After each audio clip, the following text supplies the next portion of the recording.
¿Cómo podemos protegernos del contagio de coronavirus? Pon mucha atención a los siguientes datos.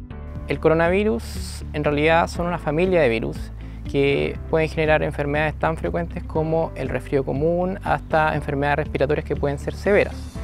En el caso de este virus nuevo, surgió en Wuhan, en una provincia china, a finales de diciembre, inicios de enero de este año, y se trata de un virus que aparentemente mutó, uno de estos coronavirus mutó mezclado con un virus animal y generó esta nueva cepa que constituye una enfermedad absolutamente nueva, un virus al que nadie estaba preparado para enfrentar y nadie tenía inmunidad adquirida y que es, como digo, una enfermedad absolutamente nueva. Entender qué significa que estemos en fase 4.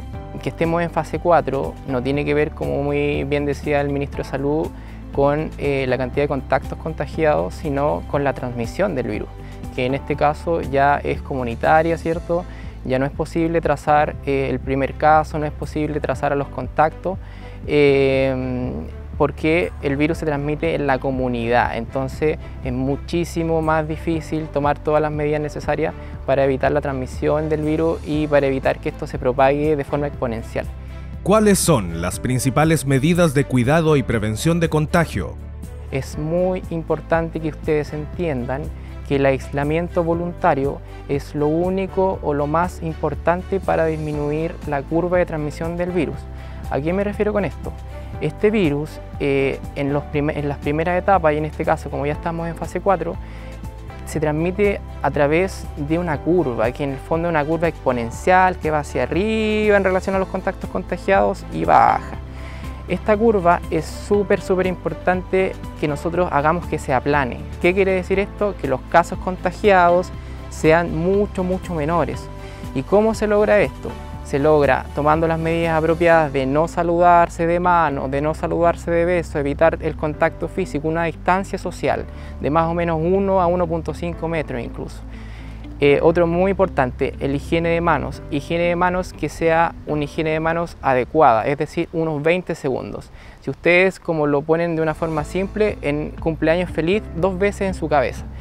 Mientras están lavándose las manos, canten en su cabeza cumpleaños feliz 2 veces y ahí van a tener más o menos unos 20 segundos, que es lo que se dice que es lo más importante para que este virus muera en el fondo. Porque el jabón lo que hace es destruir la membrana lipídica de este virus, entonces efectivamente mata el virus. Y lo otro es el aislamiento social, no salir a menos que sea estrictamente necesario. Papás, abuelitos en la casa, no dejen que los niños salgan, esto no son vacaciones, esta es una enfermedad y una epidemia seria. Estamos enfrentando uno de los desafíos más grandes, yo creo, que vamos a tener en los últimos años a nivel epidemiológico, y es súper importante que todos pongamos nuestra parte. La gente que tenga síntomas como dolor de cabeza, fiebre y tos, sin ninguna otra cosa, que se sientan bien en general, aunque tengan ciertos leves dolores musculares, por favor quédense en sus hogares. No vayan a los servicios de urgencia a menos que sea estrictamente necesario. ¿Y a qué me refiero con esto? Si usted, por ejemplo, empieza con dificultad para respirar y dolor al pecho y fiebre, por supuesto, ahí sí ese es un buen momento para consultar. Pero si no tiene ninguna de estas condiciones, a pesar de que, por ejemplo, haya sido contacto sospechoso con algún paciente con coronavirus, pero si usted tiene estos síntomas que son leves, por favor, quédese en su hogar. ¿Por qué?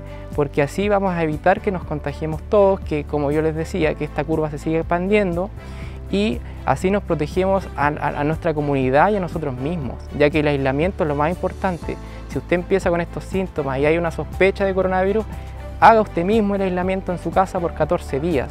Y aislamiento significa no tener contacto social con nadie, no salir de la casa en ese caso, que es diferente al aislamiento voluntario, que puede usted salir a comprar ciertas cosas de primera necesidad, pero en el fondo lo que quiero decir es que solamente consulten urgencias si hay síntomas severos, por favor, porque si no vamos a colapsar el servicio de salud, los casos van a aumentar demasiado, no van a haber camas y van a haber miles de muertos, como está pasando en Italia. Hace un mes y un día en Italia habían 3 casos y hoy día hay más de 2100 muertos. Entonces, por favor, esto es súper importante. No vayan si no es necesario. No se expongan ni expongan al resto. Recomendación para los usuarios que requieren medicamentos y vacunas. todo lo que es entrega de vacunas, antiinfluenza, medicamentos, todo eso se va a estar entregando a domicilio. Lo más importante es que la gente no acuda a los centros de salud porque no solamente porque son posibles focos de contagio, sino que las aglomeraciones son mucho factor de riesgo para que esta cuestión se expanda, este virus se expanda y todos nos contagiemos. Entonces la idea es evitar lo máximo posible no solamente las aglomeraciones en los centros de salud y en los servicios de urgencia, sino que las aglomeraciones en general, en las discotecas, en los pubs, en los malls, en todas las situaciones sociales que vivimos diariamente. Precaución con informaciones no oficiales que circulan por redes sociales. Una de las imágenes que más se ha estado repitiendo y que más he estado viendo es el hecho de que decían que el virus se aloja en la garganta unos par de días y en ese sentido como muere al calor, que hay que tomar agua caliente o hacer gárgaras de sal, etc. Eso es absolutamente falso, ¿ya? El virus, la temperatura no está demostrado que afecte al virus y lo más probable es que incluso sea peor para usted si es que hace gárgaras de sal o gárgaras con agua caliente porque se va a quemar la garganta y la lengua, y no va a generar ninguna defensa contra el virus. Lo más importante es la prevención, el lavado de manos, evitar el contacto físico con la gente, distancia social de 1 metro, 1,5 metros y evitar salir de la casa. Esas son las medidas más importantes lejos. Sigue estas recomendaciones para mantener a tu familia y nuestra comuna libre de coronavirus. Es un mensaje de la Municipalidad de Vilcún.